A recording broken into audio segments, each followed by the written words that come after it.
السلام علیکم ورحمۃ اللہ وبرکاتہ. بسم اللہ الرحمن الرحیم. الحمد للہ رب العالمین والصلاة والسلام علی سید الانبیاء والمرسلین. اما بعد فاعوذ باللہ السمیع العلیم من الشیطان الرجیم. بسم اللہ الرحمن الرحیم. والسابقون الاولون من المہاجرین والانصار والذین اتبعوهم بإحسان رضی اللہ عنہم ورضوا عنہ وأعد لهم جنات تجری من تحتها الأنهار. صدق اللہ العظیم. رب اشرح لي صدری ويسر لي أمری واحلل عقدة من لسانی يفقهوا قولی. اللهم ألهمنا رشدنا وأعذنا من شرور أنفسنا. اللهم وفقنا لما تحب وترضى. اللهم صل على محمد وعلى آل محمد وبارك وسلم. آمین یا رب العالمین. پچھلی مرتبہ ہم نے حضرت مولانا مفتی محمد شفیع صاحب رحمۃ اللہ علیہ کی کتاب مقام صحابہ اس کا آغاز کیا تھا اور اس کے چند ابتدائی صفحات ہم نے پڑھے تھے. پہلی بات جو اس کتاب کے حوالے سے ہمارے سامنے آئی تھی وہ یہ تھی کہ اس کا جو عنوان رکھا گیا مقام صحابہ، تو اس کے حوالے سے یہ بات واضح کی گئی کہ اس کتاب کا موضوع صحابہ کرام رضوان اللہ علیہم اجمعین کے فضائل و مناقب کا بیان نہیں ہے. اگرچہ ضمناً وہ بھی بیان ہوئے ہیں لیکن وہ اس کتاب کا اصل موضوع نہیں ہے، اور اس کی وجہ یہ ہے کہ اس موضوع کے اوپر حضرت مفتی صاحب فرماتے ہیں کہ سینکڑوں کتابیں الحمدللہ ہر زبان میں موجود ہیں. اسی طرح کتب احادیث میں کئی ابواب میں یہ موضوع بیان ہوتا ہے. اسی طرح دوسری بات یہ بھی ہے کہ یہ کوئی تاریخ کی کتاب نہیں ہے، اور کہ اس میں تمام کے تمام واقعات کو جہاں سے جیسے کچھ وہ بیان ہوئے ہیں کتابوں میں ملتے ہیں ان کو جمع کر دیا جائے یا ان کو بیان کر دیا جائے. پھر یہ بات بھی بیان ہوئی تھی کہ فن تاریخ کا جو کام ہوتا ہے وہ یہ ہوتا ہے کہ وہ واقعات کو دیانتداری کے ساتھ ٹھیک اس کے ذریعے سے پیش کر دیا جائے، بیان کر دیا جائے. اب ان واقعات کی روشنی میں افراد یا کسی جماعت کا جو دینی یا دنیاوی مقام ہے اس کو طے کیا جائے، یہ ایک الگ موضوع ہے جس کو فقہ تاریخ کے عنوان سے بیان کیا جا سکتا ہے یا سمجھا جا سکتا ہے. اس کو تاریخ کے عنوان کے تحت نہیں بیان کیا جاتا. پھر اسی طرح سے جو دنیا کے عام افراد ہیں، رجال ہیں، ان کے حوالے سے حضرت مفتی صاحب فرماتے ہیں کہ ان کا جو مقام و مرتبہ ہے وہ محض تاریخی روایات یا واقعات کے حوالے سے بیان کیا جا سکتا ہے، سمجھا جا سکتا ہے یا طے کیا جا سکتا ہے. لیکن صحابہ کرام اس حوالے سے مختلف جماعت ہیں. ان کا جو مقام و مرتبہ ہے وہ محض تاریخی روایات سے بیان نہیں ہوتا، نہ اس کا تعین ہوتا ہے، بلکہ اس کے تعین کے لیے اور اس کے بیان کے لیے قرآن حکیم کی نصوص موجود ہیں، احادیث مبارکہ کا ذخیرہ موجود ہے، اور اسی طرح سے صحابہ کرام کے اقوال موجود ہیں. ان کی روشنی میں اس کو سمجھا جائے گا، اس کو بیان کیا جائے گا.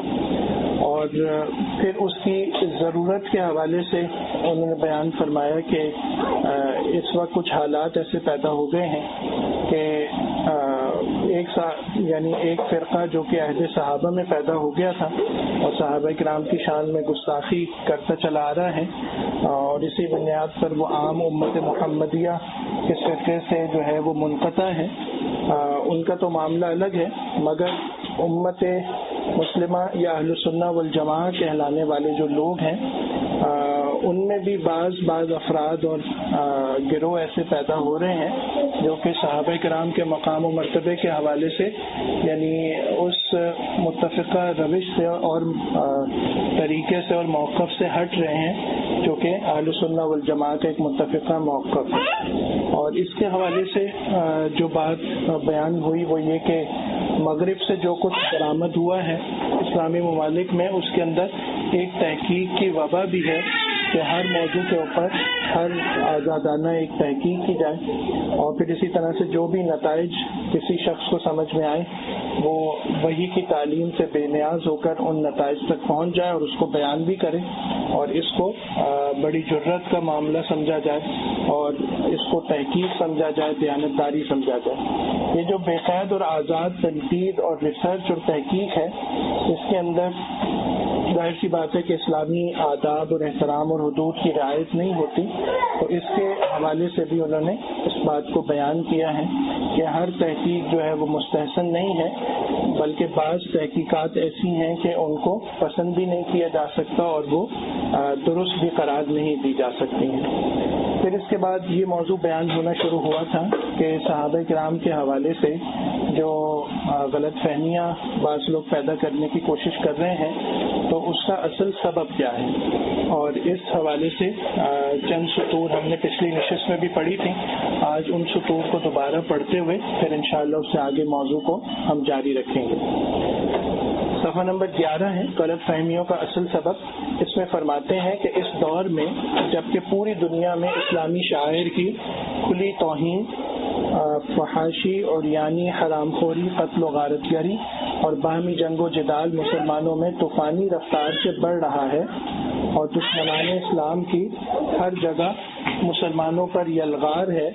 اس وقت میں ان محققین ناقدین نے گڑے مردے اکھاڑنے اور سوئے ہوئے فتنے بیدار کرنے کو اسلام کی بڑی خدمت کیوں سمجھا؟ اس بحث کو چھوڑ کر میں مقام صحابہ میں اس چیز کی نشاندہی کرنا چاہتا ہوں جو ان حضرات کے لیے مغالطے کا سبب بنی اور پھر ان کے عمل سے دوسرے لوگوں کے لیے بہت سے دینی مسائل میں مغالطوں کا ذریعہ بن گئی۔ بات یہ ہے کہ ان حضرات نے حضرات صحابہ رضوان اللہ تعالی علیہم اجمعین کی شخصیتوں کو بھی عام رجال امت کی طرح صرف تاریخی روایات کے آئینے میں دیکھا، اور تاریخ کی صحیح و سقیم روایات کے مجموعے سے وہ جس نتیجے پر پہنچے وہی مقام ان مقدس شخصیتوں کے لیے تجویز کر دیا اور ان کے اعمال و افعال کو اسی دائرے میں رکھ کر پرکھا۔ یہ حضرت مفتی صاحب رحمۃ اللہ علیہ کا تجزیہ ہے کہ صحابہ کرام کے مقام و مرتبے کے تعین میں وہ لوگ جو کہ امت کے اتفاقی اور اجماعی موقف سے ہٹے ہیں ان کو غلط فہمی کیا ہوئی ہے کہ انہوں نے اس مسئلے کے تعین کے لیے جو واحد ماخذ ہے وہ تاریخی روایات کو سمجھا ہے اور انہی پر بھروسہ کر کے صحابہ کرام کے مقام و مرتبے کو طے کرنے کی کوشش کی ہے، اور اس کے اندر جو دینی نصوص ہیں اور جو وحی کی تعلیم ہے اس کو نظر انداز کرتے ہوئے وہ صحابہ کرام کے مقام کو طے کرنے کی کوشش کر رہے ہیں۔ آگے فرماتے ہیں کہ قرآن و سنت کی نصوص اور امت کے اجماعی عقیدے نے جو امتیاز صحابہ کرام رضوان اللہ علیہم اجمعین کی ذات و شخصیات کو عطا کیا ہے وہ نظر انداز کر دیا گیا۔ وہ امتیازی خصوصیت حضرات صحابہ کی یہ ہے کہ قرآن کریم نے ان سب کے بارے میں رضی اللہ عنہ و رضوا عنہ کا مقام اور ان کا مقام جنت ہونے کا اعلان کر دیا، اور جمہور امت نے ان کی ذات و شخصیات کو اپنی جرح و تنقید سے بالاتر قرار دیا۔ اس کی وجہ یہ کہ قرآن حکیم نے صحابہ کرام کی عدالت و ثقافت کے بارے میں بہت ہی دو ٹوک انداز میں اللہ تبارک و تعالی نے اس بات کو بیان فرما دیا ہے، تو بعد میں آنے والے افراد نے احادیث مبارکہ کی جرح و تعدیل کے حوالے سے جس طرح سے دیگر افراد کا بھرپور جائزہ لیا اور اس کی روشنی میں ان کی جانب سے بیان کردہ حدیث مبارکہ کے مقام کو متعین کیا اور راویان کے مقام کو متعین کیا، البتہ وحی الہی میں جو صحابہ کرام کا مقام و مرتبہ بیان ہوا ہے اس کی روشنی میں صحابہ کرام کو جرح و تعدیل سے اور تنقید سے بالاتر قرار دیا گیا۔ آگے فرماتے ہیں کہ ان کے مختلف مسائل و مسالک میں سے عمل کے لیے شرعی حدود اجتہاد کے دائرے میں کسی ایک کو ترجیح دے کر اختیار کر لینا اور دوسرے کو مرجوع قرار دے کر ترک کر دینا دوسری چیز ہے۔ اس سے جس کے مسلک کو مجروح قرار دیا گیا ہے اس کی ذات اور شخصیت نہ مجروح ہوتی ہے اور نہ ایسا کرنا ان کے ادب کے خلاف ہے، کیونکہ احکام شرعیہ پر عمل فرض ہے اور اختلاف اقوال کے وقت دو متضاد چیزوں پر عمل ناممکن ہے۔ شرعی فریضے کی ادائیگی کے لیے اقوال مختلفہ میں سے کسی ایک کو اختیار کرنا ناگزیر ہے بشرطے کہ دوسرے کی ذات اور شخصیت کے بارے میں کوئی ادنا بے ادبی یا کسر شان کا پہلو اختیار نہ کیا جائے۔ فن تاریخ کی اہمیت اور اس کا درجہ، اس عنوان کے تحت فرماتے ہیں کہ اوپر جو یہ لکھا گیا ہے کہ صحابہ کرام رضوان اللہ علیہم اجمعین کی ذوات و شخصیات اور ان کے مقام کا تعین صرف تاریخی روایات کی بنیاد پر کر لینا درست نہیں، کیونکہ یہ حضرات رسالت اور امت کے درمیانی واسطہ ہونے کی حیثیت سے ازرو قرآن و سنت ایک خاص مقام رکھتے ہیں۔ تاریخی روایات کا یہ درجہ نہیں ہے کہ ان کی بنا پر ان کے اس مقام کو گھٹایا بڑھایا جا سکے۔ اس کا یہ مطلب ہرگز نہیں سمجھنا چاہیے کہ فن تاریخ بالکل ناقابل اعتبار و بیکار ہے۔ آگے فرماتے ہیں کہ آگے اسلام میں اس کی ضرورت و اہمیت واضح کی جائے گی، بلکہ حقیقت یہ ہے کہ اعتبار و اعتماد کے بھی مختلف درجات ہوتے ہیں۔ اسلام میں اعتبار و اعتماد کا جو مقام قرآن حکیم اور احادیث متواترہ کا ہے وہ عام احادیث کا نہیں۔ اب یہ ایک عمومی انداز میں عوام الناس کی تفہیم کے لیے درجات بیان فرما رہے ہیں۔ جو حدیث رسول کا درجہ ہے وہ اقوال صحابہ کا نہیں، اسی طرح تاریخی روایات کے اعتماد و اعتبار کا بھی وہ درجہ نہیں ہے جو قرآن و سنت یا سند صحیح سے ثابت شدہ اقوال صحابہ کا ہے۔ تو ایک درجہ بندی حضرت مفتی صاحب رحمۃ اللہ علیہ نے بیان فرما دی کہ ثبوت اور اعتبار اور اعتماد کے لحاظ سے قرآن حکیم اور احادیث متواترہ سب سے اونچی ہیں، پھر اس کے بعد دیگر احادیث مبارکہ ہیں، پھر اسی طرح سے اقوال صحابہ کا معاملہ ہے، اور پھر اس سے نیچے تاریخ کی باری آتی ہے۔ بلکہ جس طرح نص قرآنی کے مقابلے میں اگر کسی غیر متواتر حدیث سے اس کے خلاف کچھ مفہوم ہوتا ہو تو اس کی تعویل واجب ہے، یا تعویل سمجھ میں نہ آئے تو نص قرآنی کے مقابلے میں اس حدیث کا ترک واجب ہے۔ اسی طرح تاریخی روایات اگر کسی معاملے میں قرآن و سنت سے ثابت شدہ کسی چیز سے متصادم ہو تو وہ بامقابلہ قرآن و سنت کے متروک یا واجب التعویل قرار دی جائیں گی، خواہ وہ تاریخی اعتبار سے کتنی ہی معتبر و مستند روایات ہوں۔ اعتبار و اعتماد کی یہ درجہ بندی کسی فن کی عظمت و اہمیت کو گھٹاتی نہیں،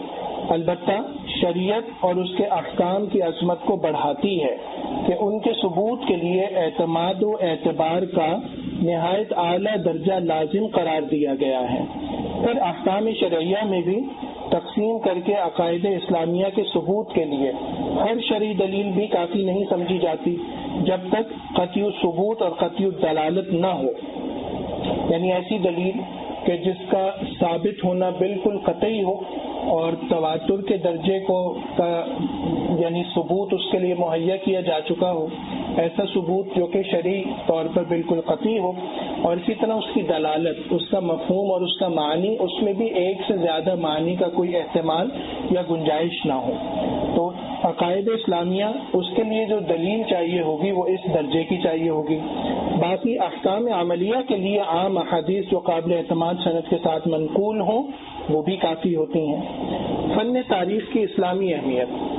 فن تاریخ کی اسلامی اہمیت کے لیے تو اتنی ہی بات کافی ہے کہ تاریخ و قصص قرآن کریم کے علوم خمسہ کا ایک اہم جز ہے۔ قرآن کریم نے ایام ماضیہ اور اقوام سابقہ کے اچھے برے حالات بیان کرنے کا خاص اہتمام فرمایا ہے۔ حضرت شاہ ولی اللہ رحمۃ اللہ علیہ نے قرآن حکیم کے مضامین کو 5 حصوں میں تقسیم فرمایا ہے، اور اس میں ایک حصہ یہ بھی ہے کہ اللہ تبارک و تعالی نے لوگوں کی نصیحت کے لیے اور لوگوں کی عبرت کے لیے، معزت کے لیے سابقہ اقوام کے اچھے برے حالات وہ بیان فرما دیے ہیں۔ فرماتے ہیں البتہ قرآن کریم نے جس طرح تاریخ و قصص کو بیان فرمایا ہے وہ ایک انوکھا انداز ہے کہ کسی قصے کو ترتیب کے ساتھ اول سے آخر تک پورا بیان کرنے کے بجائے اس کے ٹکڑے کر کے مختلف مضامین قرآنیہ کے ساتھ لائے گئے ہیں، اور صرف ایک جگہ نہیں بلکہ بار بار اس کا اعادہ فرمایا ہے۔ اس خاص طرز سے فن تاریخ کی اہمیت کے ساتھ اس کے اصلی مقصود کو بھی واضح کر دیا گیا، یعنی جو قرآن حکیم نے خاص طرز اختیار فرمایا اس کے ذریعے سے اصلی مقصود کو بھی واضح کر دیا گیا، اور مقصود اس طرز کے بیان سے، طرز بیان سے خود بخود سامنے آ رہا ہے۔ وہ کیا ہے کہ اقوام سابقہ کے قصے بحیثیت قصہ کہانی کے کوئی انسانی یا اسلامی مقصد نہیں، بلکہ ان سے اصل مقصد و غرض وہ عبرتیں اور نتائج ہیں جو ان میں غور کرنے سے حاصل ہوتے ہیں۔ اچھے کاموں کے اچھے نتائج دیکھ کر ان کی طرف رغبت اور برے کاموں کے برے نتائج معلوم کر کے ان سے نفرت اور زمانے کے انقلابات سے حق تعالی کی قدرت و حکمت کے مضامین حاصل کرنا ان کا اہم مقصد ہے۔ قدیم زمانے سے افسانوں اور کہانیوں اور پچھلے قصوں کو محض ایک دل بہلانے کے مشغلے کے طور پر پڑھا اور سنا جاتا تھا۔ اسلام نے اول تو تاریخ لکھنے کے خاص آداب سکھائے، پھر یہ بھی بتلا دیا کہ تاریخ بحیثیت تاریخ خود کوئی مقصد نہیں، بلکہ اس کا مقصد عبرت و نصیحت حاصل کرنا ہے۔ حضرت شاہ ولی اللہ رحمۃ اللہ علیہ نے الفوز الکبیر میں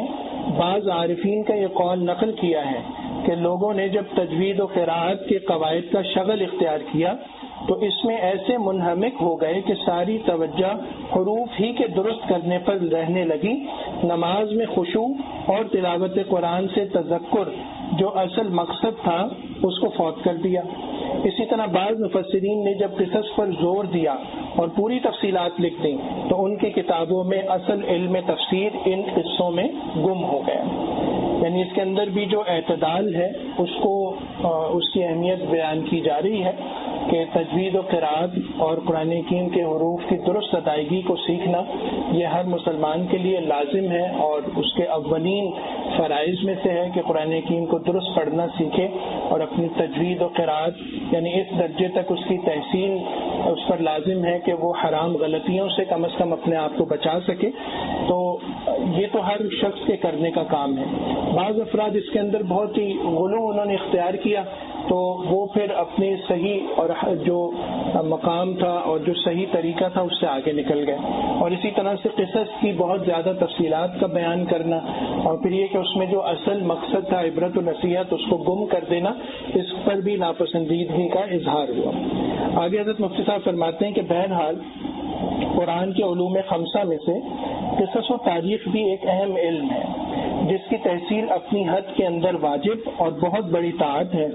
پھر ذخیرہ حدیث اور سیرت رسول اللہ صلی اللہ علیہ وسلم پر غور کیا جائے تو وہ پورا ذخیرہ ہی حضرت صلی اللہ علیہ وسلم کے اقوال و اعمال کی تاریخ ہے،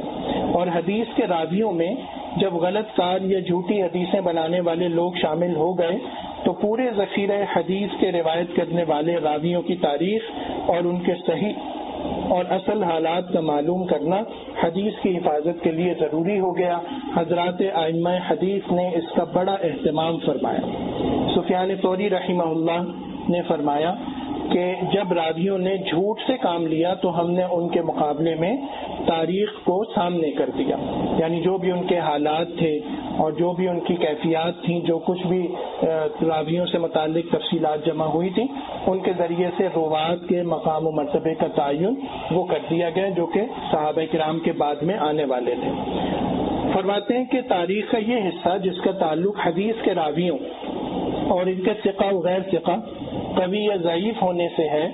ایک حیثیت سے حدیث ہی کا جز سمجھا گیا ہے، اور ائمہ حدیث ہی نے اس حصے کے لکھنے کا اہتمام فرمایا۔ اس کا نام بھی مستقل فن اسماء رجال رکھا گیا۔ اس کے ضروری اور واجب ہونے میں کس کو کلام ہو سکتا ہے؟ علماء امت میں جس کسی نے راویوں پر جرح و تعدیل کی بحث کو غیبت میں داخل کر کے اعتراض کیا ہے وہ صرف اس صورت سے متعلق ہے جس میں جرح و تعدیل کی حدود شرعیہ سے تجاوز کیا گیا ہو، بے ضرورت بے مقصد عیب چینی اور کسی کو رسوا کرنا مقصود ہو، یا جرح و تعدیل میں اعتدال و انصاف سے کام نہ لیا گیا ہو،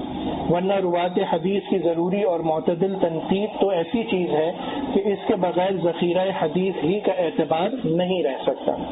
جبکہ کوئی نیک دل انسان حفاظت حدیث کی نیت سے غلط کار یا ضعیف راویوں پر معتدل تنقید کرتا ہے تو وہ حدیث رسول صلی اللہ علیہ وسلم کا حق ادا کر رہا ہے۔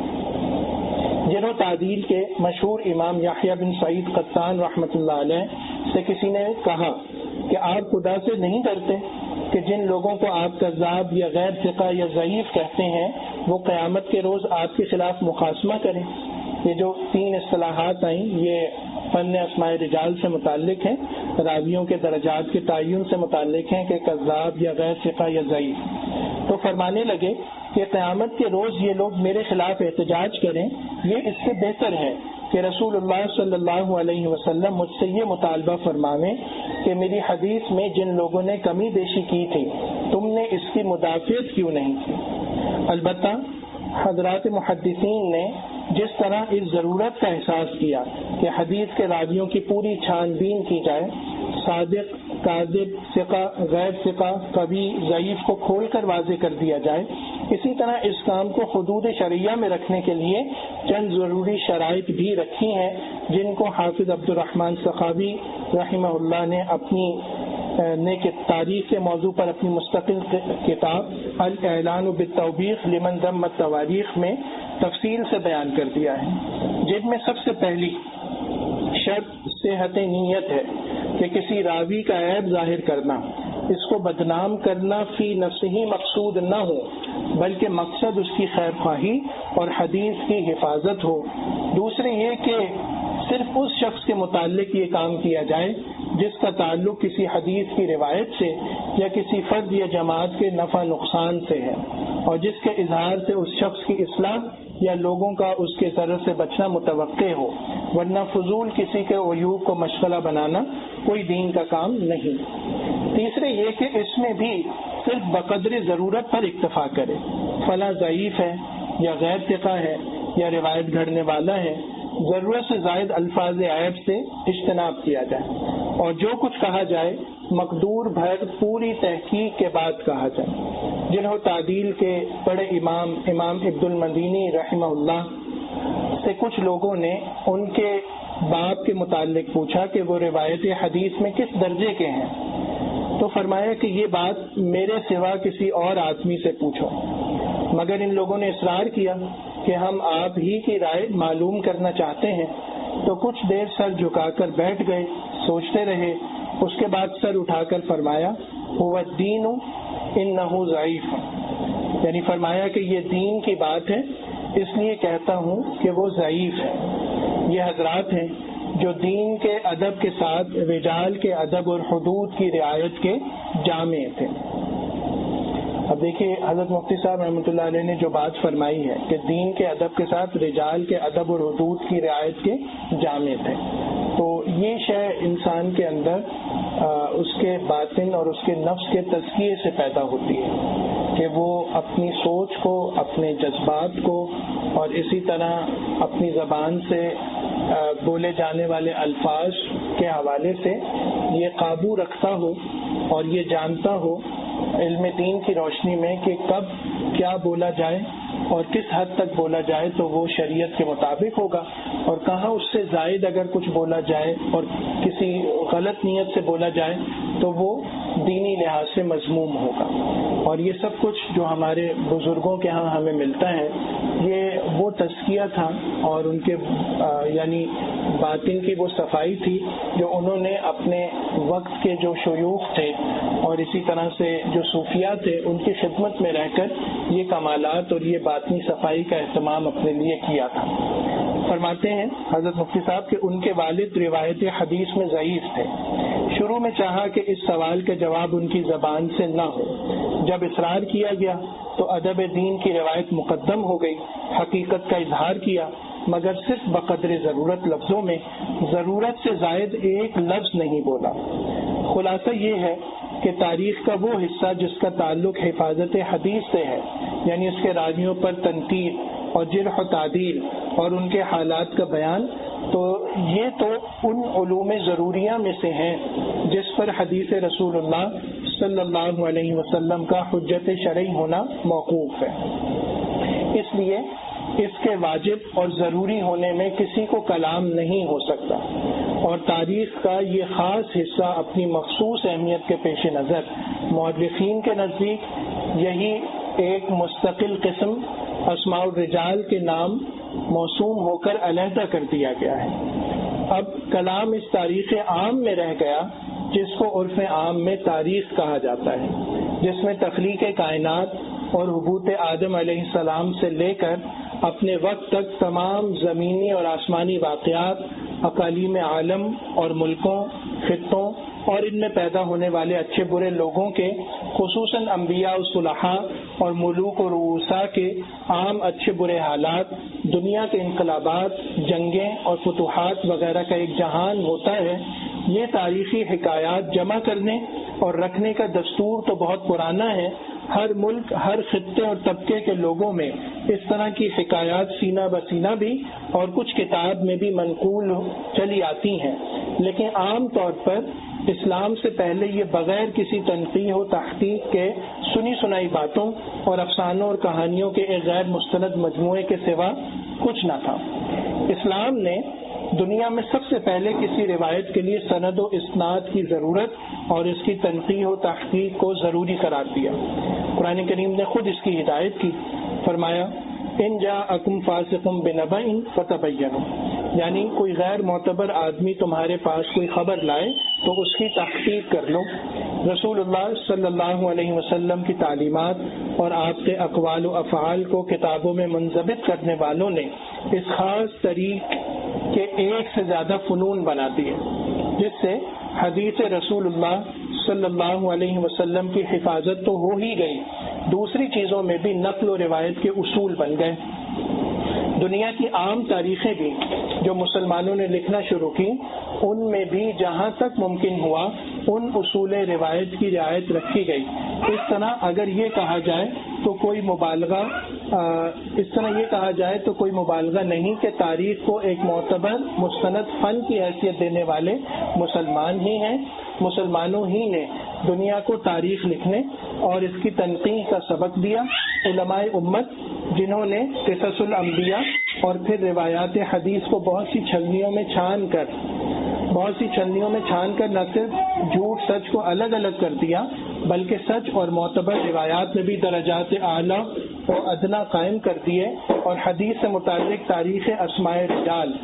اسماء رجال کو علیحدہ کر کے مثل جزء حدیث بنا کر دین کی اہم خدمت انجام دی۔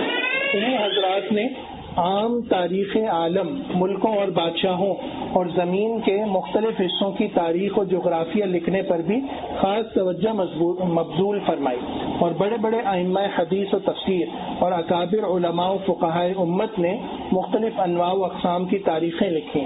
جن کی کچھ تفصیلات حافظ عبد الرحمن سخاوی رحمہ اللہ نے اپنی کتاب الاعلان بالتوبیخ لمن ذم التواریخ کے 90 صفحات میں جمع فرمائی ہیں۔ یہ خود ایک دلچسپ اور مفید مجموعہ اور قابل دید و مطالعہ ہے، مگر یہاں اس کے نقل کرنے کی گنجائش نہیں۔ میرا مقصد یہاں اس کے ذکر سے صرف اتنا ہے کہ علماء امت نے صرف اس حصہ تاریخ پر بس نہیں کی جس کا تعلق حفاظت اور رجال حدیث سے ہے، بلکہ عام دنیا کی تاریخ، جغرافیہ اور ملوک و مشاہیر کے حالات اور انقلابات و حوادث کے لکھنے پر بھی ایسی ہی توجہ دی اور ہزارہ چھوٹی بڑی کتابیں لکھی، جس سے ثابت ہوتا ہے کہ اسلام میں اس تاریخ کا بھی ایک مقام ہے جس کے ساتھ انسان کے بہت سے دینی اور دنیاوی فوائد وابستہ ہیں۔ حافظ سخاوی نے اپنی کتاب مذکور کے ابتدائی 40 صفحات میں تاریخ کے فوائد و فضائل اور ان کے متعلق علماء و حکماء اسلام کے اقوال جمع فرمائے ہیں۔ اگلا عنوان قائم فرماتے ہیں اسلام میں فن تاریخ کا درجہ۔ فرماتے ہیں کہ فن تاریخ کے فضائل اور فوائد جن کو سخاوی رحمہ اللہ نے بڑی تفصیل سے علماء و حکماء کے اقوال سے ثابت کیا ہے، ان میں سب سے بڑا اور جامع فائدہ عبرت حاصل کرنا، دنیا کے عروج و نزول اور حوادث و انقلابات سے دنیا کی بے ثباتی کا سبق لینا، آخرت کی فکر کو سب چیزوں پر مقدم رکھنا، اور اللہ تعالیٰ کی عظیم قدرت اور اس کے انعامات و احسانات کا استحضار، انبیاء اور صلحاء امت کے احوال سے قلب کی نورانیت، اور کفار و فجار کے انجام بد سے عبرت حاصل کر کے کفر و معصیت سے پرہیز کا اہتمام، حکماء سابقین کے تجربوں سے دین و دنیا میں فائدہ اٹھانا وغیرہ ہے۔ مگر فن تاریخ کے اتنے فوائد و فضائل اور اس کی اتنی بڑی اہمیت کے باوجود اس فن کو یہ مقام کسی نے نہیں دیا کہ شریعت اسلام کے عقائد و احکام اس فن سے حاصل کیے جائیں۔ حلال و حرام کے مباحث میں تاریخی روایات کو حجت قرار دیا جائے۔ جن مسائل کے ثبوت کے لیے قرآن و سنت اور اجماع و قیاس کے شرعی دلائل کی ضرورت ہے ان میں تاریخی روایات کو مؤثر مانا جائے، یا تاریخی روایات کی بنا پر قرآن و سنت یا اجماع سے ثابت شدہ مسائل میں کسی شک و شبہ کو راہ دی جائے۔ وجہ یہ ہے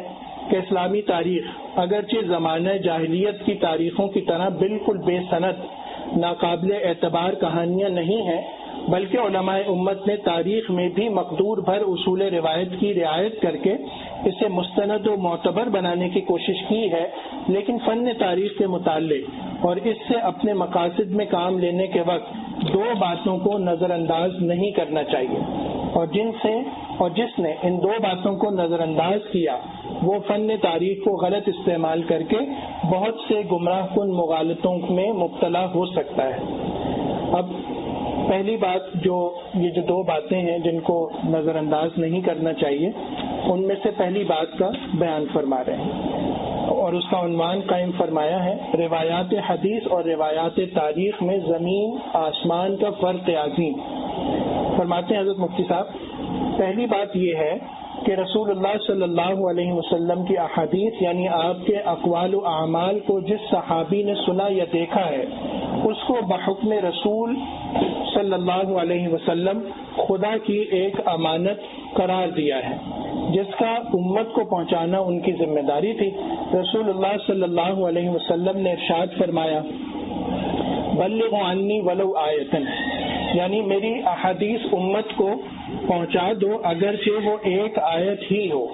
یہاں آیت سے آیت قرآن بھی مراد ہو سکتی ہے، مگر نص کلام سے ظاہر یہ ہے کہ اس سے مراد آپ صلی اللہ علیہ وسلم کی احادیث کی تبلیغ ہے، اور ولو آیتن سے مراد یہ ہے کہ اگرچہ وہ کوئی مختصر جملہ ہی ہو۔ پھر خطبہ حجۃ الوداع میں خطبے میں ارشاد فرمایا کہ فَلْيُبَلِّغِ الشَّاهِدُ الْغَائِبُ، یعنی حاضرین میری یہ باتیں غائبین تک پہنچا دیں۔ حضرت صلی اللہ علیہ وسلم کے ان ارشادات کے بعد کسی صحابی کی کیا مجال تھی کہ آپ صلی اللہ علیہ وسلم کے کلمات طیبات یا اپنی آنکھ سے دیکھے ہوئے اعمال و افعال کی پوری حفاظت نہ کرتا اور امت کو پہنچانے کا اہتمام نہ کرتا۔ اس کے علاوہ نبی کریم صلی اللہ علیہ وسلم کے ساتھ صحابہ کرام رضوان اللہ علیہم اجمعین کو جو والہانہ محبت تھی اس کو صرف مسلمان نہیں کفار بھی جانتے اور حیرت کے ساتھ اعتراف کرتے ہیں کہ وہ آپ صلی اللہ علیہ وسلم کے وضو کا مستعمل پانی بھی زمین پر نہیں گرنے دیتے تھے، اپنے چہروں اور سینوں پر ملتے تھے۔ ان کے لیے اگر حدیث کی حفاظت اور تبلیغ کے احکام مذکورہ بھی نہ آئے ہوتے تب بھی ان سے یہ کیسے تصور کیا جا سکتا تھا کہ یہ لوگ جو حضرت صلی اللہ علیہ وسلم کے جسد مبارک سے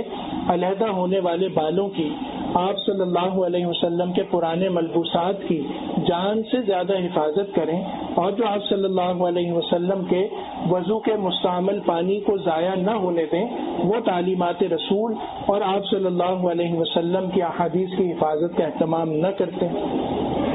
خلاصہ یہ ہے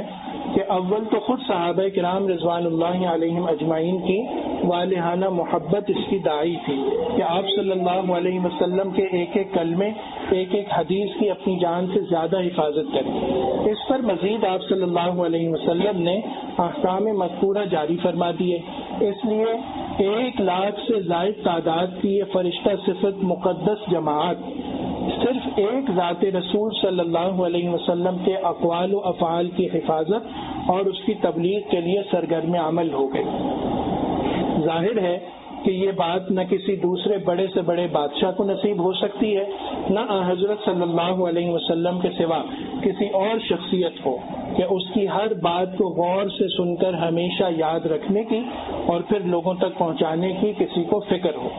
بادشاہوں کے واقعات، ملکوں اور خطوں کے حالات، زمانے کے انقلابات دلچسپی کے ساتھ ضرور دیکھے سنے جاتے ہیں، مگر کسی کو کیا پڑی ہے کہ ان کو پورا یاد رکھنے کا بھی اہتمام کرے اور پہنچانے کا بھی۔ خلاصہ یہ ہے کہ حدیث رسول صلی اللہ علیہ وسلم کو چونکہ احکام شرعیہ میں عملی قرآن کا درجہ دینا اور حجت شرعیہ بنانا اللہ تعالیٰ کو منظور تھا، اس لیے اس کا سب سے پہلا ذریعہ صحابہ کرام رضوان اللہ علیہم اجمعین کی اس ناقابل قیاس محبت و اطاعت کو بنا دیا جو ظاہر ہے کہ دنیا کی کسی دوسری شخصیت کو حاصل نہیں۔ اس لیے تاریخی واقعات و روایات کو کسی حال وہ درجہ حاصل نہیں ہو سکتا جو روایات حدیث کو حاصل ہے۔ رسول اللہ صلی اللہ علیہ وسلم اس پر مامور تھے کہ قرآن اور تعلیمات رسالت کو دنیا کے گوشے گوشے تک اور آنے والی نسلوں تک پہنچائیں۔ اس کا ایک قدرتی نظام تو صحابہ کرام کی والہانہ محبت کے ذریعے ہو گیا،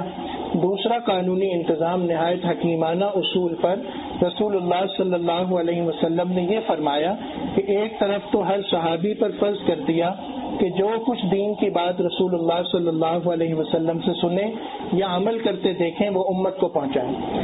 دوسری طرف اس خطرے کا بھی سدباب کیا کہ جو کسی قانون کے عام اور شائع کرنے میں عادتاً پیش آتا ہے کہ نقل در نقل میں بات کہیں سے کہیں پہنچ جاتی ہے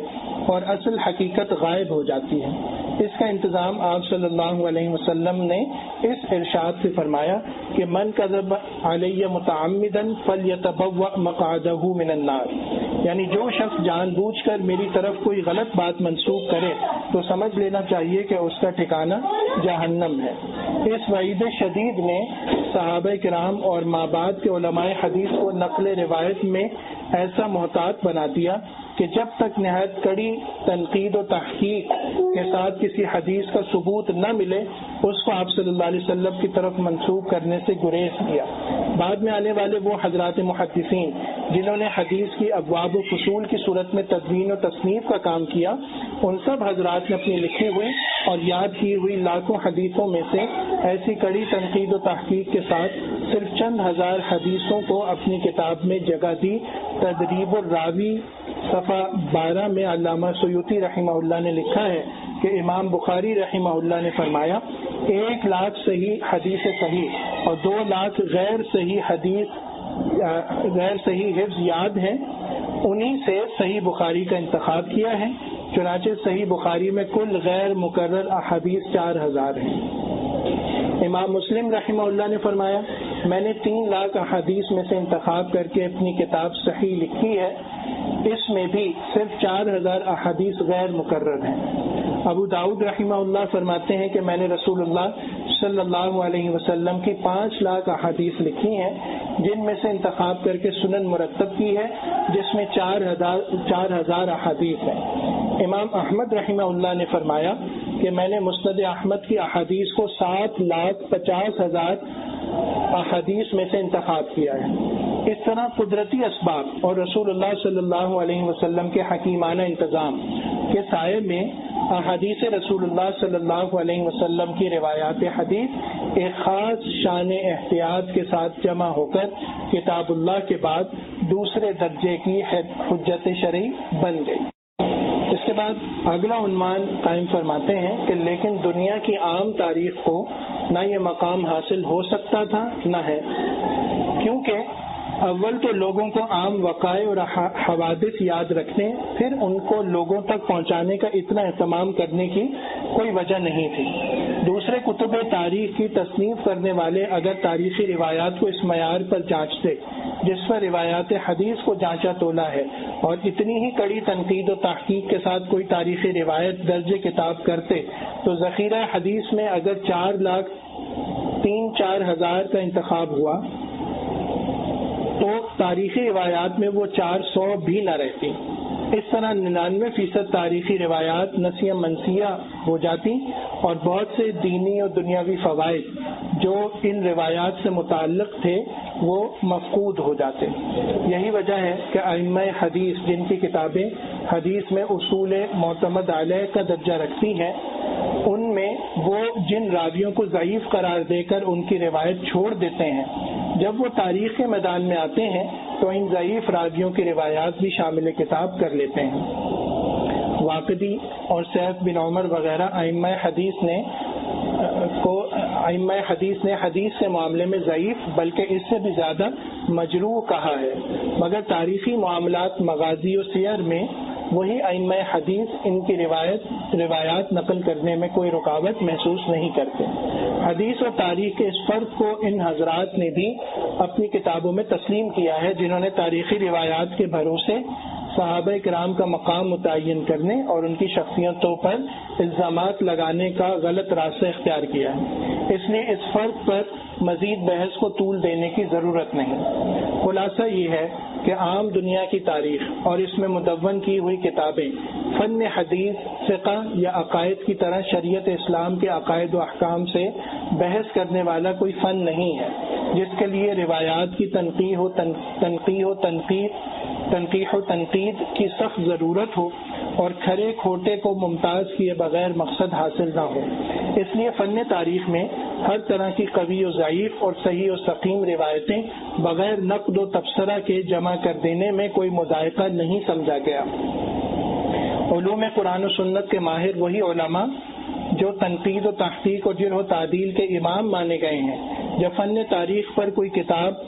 کوئی تصنیف لکھتے ہیں تو اگرچہ زمانہ جاہلیت کی تاریخوں کی طرح بے سروپا افواہوں اور افسانوں کو اپنی کتاب میں جگہ نہیں دیتے، بلکہ اصول روایت کا لحاظ رکھتے ہوئے سند کے ساتھ روایت نقل کرتے ہیں۔ اسی لیے اسلامی تاریخیں تاریخی حیثیت میں عام دنیا کی تاریخوں سے صدق و اعتماد کے اعتبار سے